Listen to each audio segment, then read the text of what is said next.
paciente COVID, nós sabemos que é um paciente bem diferente na ventilação mecânica. E como ele é diferente, nós também vamos iniciar uma ventilação mecânica para esse paciente de um modo diferente. Primeiro, é indicado que esse paciente ele seja ventilado em VCV, tá? É bom ventilar esse paciente em VCV.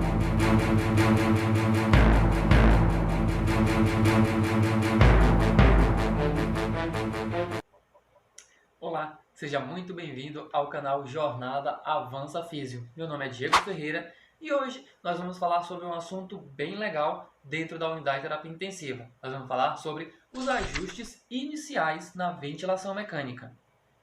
Para a gente falar dos ajustes iniciais da ventilação mecânica, nós temos que separar esses ajustes iniciais em três grupos bem diferentes. Primeiro, nós vamos saber como nós vamos ajustar o ventilador mecânico para os pacientes que são intubados dentro da unidade de terapia intensiva que não tem nenhum tipo de problema respiratório, pacientes sem problemas pulmonares. Vamos ter também aqueles pacientes que são intubados na unidade de terapia intensiva que têm problemas pulmonares, por exemplo, os nossos pacientes DPOC.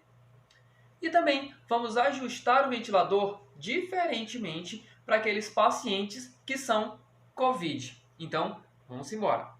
Para aqueles pacientes que não estão intubados, por exemplo, e estão na nossa UTI sem ventilação mecânica, ou em respiração espontânea, ou em uso de oxigenoterapia. E, por algum motivo, esse paciente ou rebaixou o nível de consciência, ou entrou em insuficiência respiratória e nós precisamos intubar esse paciente, então a gente precisa ajustar o ventilador mecânico para esse paciente. É a hora da gente começar a trabalhar em cima da intubação desse paciente. Então, beleza, intubamos esse paciente. Então a gente precisa ajustar o ventilador mecânico para esse paciente, pelo menos no início. Porque de início esse paciente ele vai estar um pouco mais agitado, a ventilação dele vai ser um pouquinho mais difícil e a gente precisa estabilizar esse paciente na ventilação mecânica, proteger o pulmão desse paciente até a gente conseguir deixar ele estável, coletar exames necessários para aí sim fazer os ajustes finos da ventilação mecânica. Mas antes de realizar os ajustes finos, nós precisamos ventilar esse paciente de início e proteger o pulmão desse paciente de início, certo? Então, quais são os parâmetros ideais ou próximos ao ideais que eu vou ajustar para esse paciente que não tem nenhum tipo de problema respiratório e foi intubado lá na nossa UTI? Bom, se o nosso paciente ele é um paciente que não tem problema pulmonar, nós vamos ajustar esse paciente escolhível, né? É preferível que a gente escolha o modo de ventilação em PCV. Você pode começar a ventilar o paciente em VCV? Pode começar a ventilar o paciente em VCV. Não tem problema nenhum. Porém, saiba que o modo VCV, quando o paciente tem drive respiratório ou entra muito na ventilação, ele tende a ser um pouco mais assincrônico se você não tem muita habilidade com esse modo, porque você ajusta o fluxo e de início esse paciente ele vai ter um pouco de assincronia de fluxo. Então, quando a gente ajusta esse paciente inicialmente, seria interessante colocar esse paciente em PCV, porque até entrar a sedação nesse paciente, ele ficar bem sedado, ele vai ficar brigando um pouco mais com a ventilação mecânica, certo? Beleza, vai brigar com a ventilação mecânica.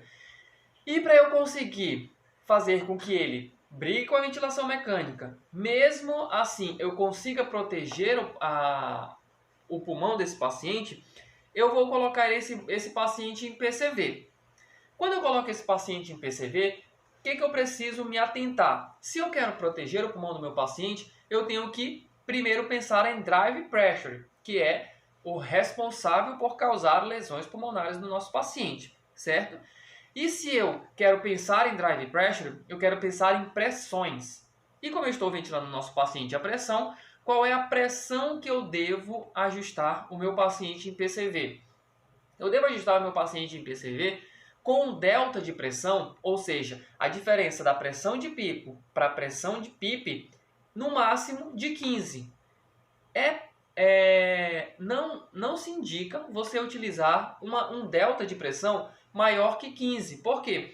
Se você delimita um delta de pressão de no máximo 15, isso quer dizer que, teoricamente, a sua pressão de drive pressure ela não vai ultrapassar 15, que é o valor que é indicado nas literaturas, que é o máximo de proteção pulmonar que a gente pode fazer para esse paciente. Então, uma drive pressure de 15 é o máximo que a gente pode dar para o nosso paciente. E quando nós colocamos um platô de 15 para o nosso paciente, nós estamos assim tentando manter uma drive pressure de 15. Então, quando for ajustar inicialmente esse paciente, vamos colocar com um delta de pressão de 15 centímetros de água. Aí assim a gente consegue ter uma drive pressure mais controlada, certo? E aí a gente vai para a PIP desse paciente. Inicialmente, se esse paciente ele não tem nenhum tipo de problema pulmonar, não tem por que a gente querer otimizar PIP para esse paciente nesse início de ventilação. Lembrando que todos os ajustes que a gente vai fazer agora é para manter a oxigenação desse paciente e proteger o pulmão, certo? Então, não precisa eu utilizar uma PIP maior que 5. Então, se eu ajustar uma PIP de 5 para esse paciente, está muito boa, porque a gente não sabe qual é a complacência desse paciente, não sabe qual é a resistência das vias aéreas desse paciente, e quando a gente mantém uma PIP de 5, a gente tem uma oxigenação adequada, a princípio. Após os exames, a gente vai ver se essa PIP ela é ideal para esse paciente ou não, mas isso é depois, certo? Frequência respiratória. A frequência respiratória que a gente vai dar para esse nosso paciente é dentro dos parâmetros normais, entre 12 e 20. Eu aconselho colocar entre 16 e 18 para a gente manter um volume, né, para esse paciente, um volume minuto para esse paciente bom, acima de 5, tá ok? Então, manter um volume minuto acima de 5, quando você ajusta a frequência respiratória, você consegue ver ali o volume minuto desse paciente, certo? Tempo inspiratório. Como você está trabalhando em PCV, você vai colocar o tempo inspiratório desse paciente entre 0,8 e 1,0, que é o tempo de enchimento. Então, o tempo inspiratório é o tempo de enchimento que eu vou dar para o meu paciente, o tempo de oxigenação. Então, esse tempo também é considerado um tempo bem legal para a gente dar para o nosso paciente. Sensibilidade. A sensibilidade, na maioria das vezes, a gente coloca uma sensibilidade de 2. Tanto quanto para pressão, quanto para fluxo, tá? Porque 2 é um patamar muito utilizado e se sabe que 2 não é uma sensibilidade em que o paciente precisa se esforçar muito para deflagrar o disparo do ventilador, nem é uma sensibilidade muito baixa em que qualquer coisa dispare o ventilador, ou seja, faça um disparo automático no ventilador mecânico, tá bom? Um alto disparo no ventilador. Então, manter uma sensibilidade de 2 também é muito bacana. Se você consegue ajustar o rise time desse paciente, ajuste o rise time no meio, nem mais para baixo, nem mais para cima, tá ok? Então, vamos fazer uma entrega de fluxo para esse paciente bem tranquilinha, sem muitos ajustes finos para esse paciente. Coloque o rise time no meio. E a FO2, dependendo como esse paciente está, dependendo de como foi a intubação desse paciente, se esse paciente ele demorou a ser intubado, é preterível que se utilize uma FO2 de 100% para esse paciente. Porém, esse é um parâmetro que você vai ajustar mais de perto de início. Ou seja, você vai ajustar a FO2 para esse paciente em 100%. E você vai avaliar a saturação periférica que está aparecendo lá no monitor. Se esse paciente estiver saturando bem, 100, 99, 98, 97, você tem que diminuir essa FO2. Então, você vai ajustando essa FO2 para manter uma saturação alvo de 94%.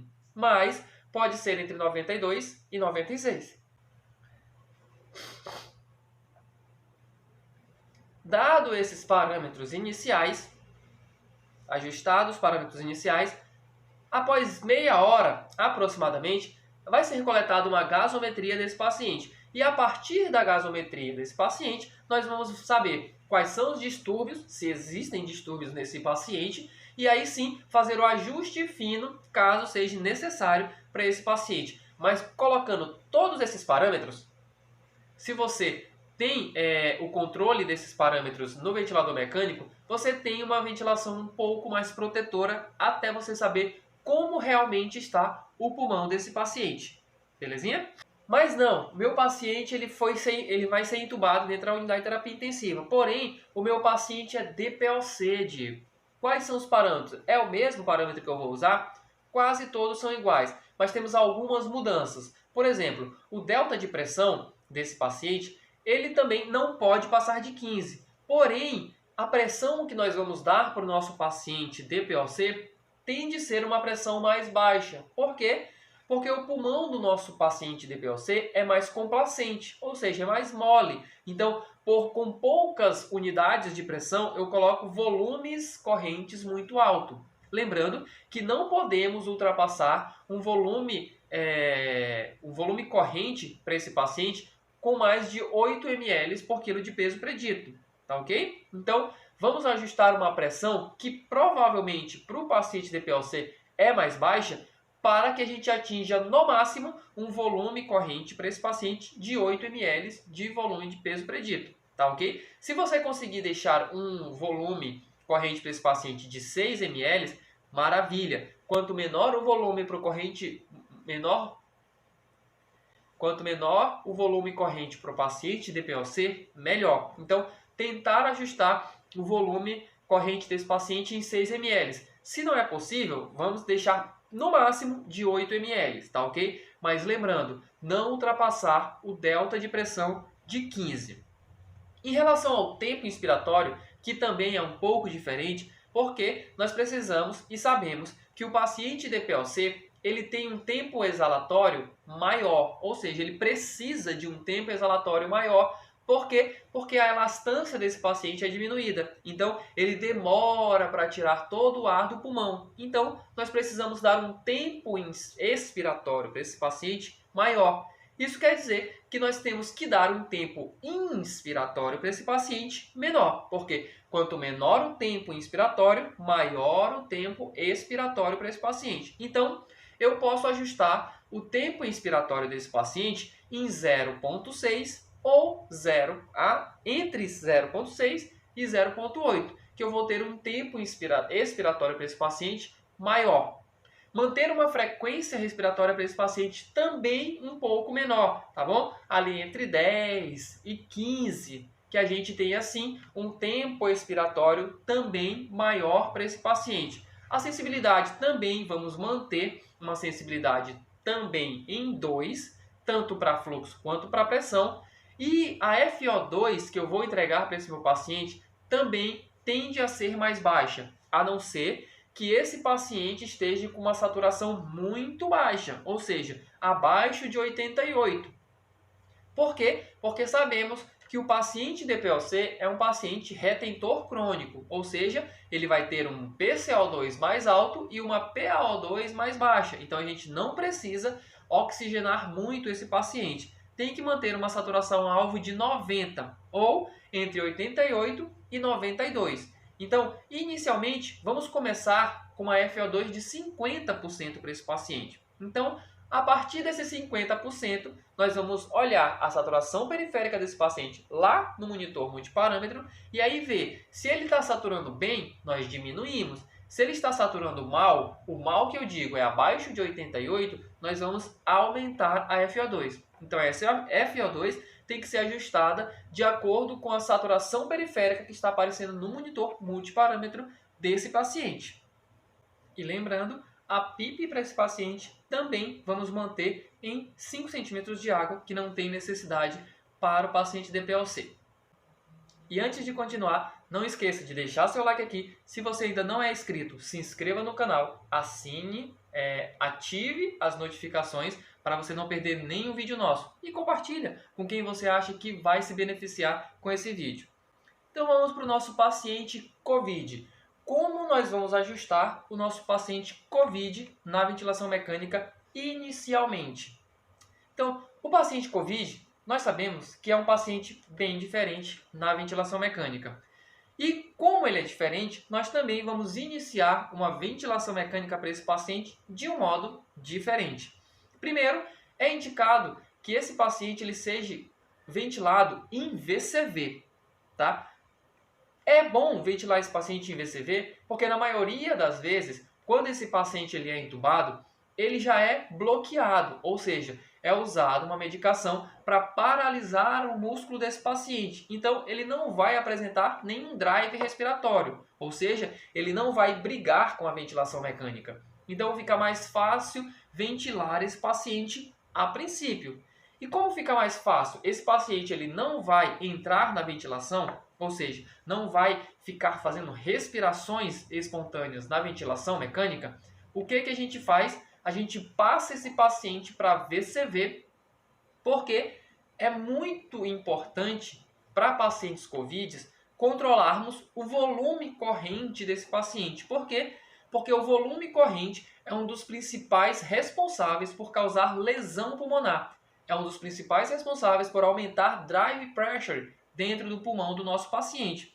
E se nós estamos ventilando esse paciente em VCV, nós temos então um volume controlado, ou seja, nós colocamos exatamente o volume que queremos entregar para o nosso paciente. Então, qual é o volume ideal para ventilar esse paciente? Entre 4 ml e 6 ml de quilograma por peso predito. Não mais que 6 ml. Outra coisa importante para avaliarmos no paciente COVID é a frequência respiratória, que também vai ser diferente dos pacientes DPOC e dos pacientes não DPOC. Como nós vamos utilizar um volume corrente mais baixo para esse paciente, a probabilidade dele aumentar a quantidade de PCO2, ou seja, fazer uma hipercapnia, aumenta. E para compensarmos essa hipercapnia que vai acontecer devido ao volume baixo, nós fazemos um aumento da frequência respiratória. Ou seja, nós colocamos uma frequência respiratória inicial para esse paciente entre 20 e 25. E aí vamos ver como é que está o volume minuto desse paciente e ajustar o tempo, a relação INS-IES a partir do fluxo que nós vamos colocar. E falando em fluxo, para esse paciente. E como nós não ventilamos esse paciente com regulagem direta do tempo inspiratório, nós vamos ajustar o fluxo para esse paciente. E nós vamos ajustar um fluxo entre 40 e 60, tá bom? Um fluxo entre 40 e 60 para a gente ter um tempo inspiratório para esse paciente adequado, para que esse paciente não faça relação INS-IES invertida. Então temos que nos atentar a esse parâmetro. FO2 para esse paciente, na maioria das vezes a gente vai necessitar começar com uma FO2 de 100%, por causa da hipoxemia refratária que esse paciente tem. Esse paciente ele já vem com esforço respiratório provavelmente por um longo tempo, por algum tempo, e aí esse paciente ele perdeu um pouco de reserva de oxigênio. Então nós vamos precisar colocar uma FO2 de 100% para esse paciente, lembrando que a gente vai também se basear pela saturação periférica. Se esse paciente está com 100% de FO2 e está saturando 100%, 99%, 98%, nós também temos que fazer a diminuição desse paciente para também manter uma saturação-alvo de 94%, ou seja, entre 92% e 96%, indiferente dos outros pacientes. A saturação para esses pacientes também tem que ser nesses valores. Sensibilidade para esse paciente também vai ser uma sensibilidade igual, de 2 centímetros de água. E a PIP para esse paciente também é uma PIP diferente. Muitos estudos disseram que quando se inicia a ventilação mecânica dos pacientes COVID com uma PIP de 10, existe um aumento considerável da sobrevida desse paciente, até que o paciente fique estável na ventilação mecânica, seja coletada a gasometria desse paciente e seja estabilizada a mecânica respiratória desse paciente. Então, depois que é feito tudo isso, nós vamos lá e vamos avaliar se essa PIP de 10 ela é ideal ou não para esse paciente. Mas iniciar a ventilação mecânica desse paciente com uma PIP de 10 é o recomendado para proteção pulmonar e para melhorar a sobrevida desse nosso paciente. Tá ok? Então, esses são os parâmetros iniciais para esses nossos 3 tipos de pacientes e aí a gente consegue, a partir dessa iniciação de ventilação, manter uma ventilação protetora, considerando a oxigenação desse meu paciente, e aí após tudo isso eu vou fazer uma coleta, né? Vou pedir uma coleta de gasometria, vou fazer a mecânica, vou calcular a mecânica respiratória desse paciente e a partir daí vou fazer o ajuste fino da ventilação mecânica. Então é isso que eu tinha para passar para vocês, espero que tenha agregado. Se gostou, deixa o like, compartilha com todo mundo que você conhece. Se não é inscrito no canal, se inscreva no canal e a gente se vê no próximo vídeo. Então, até lá!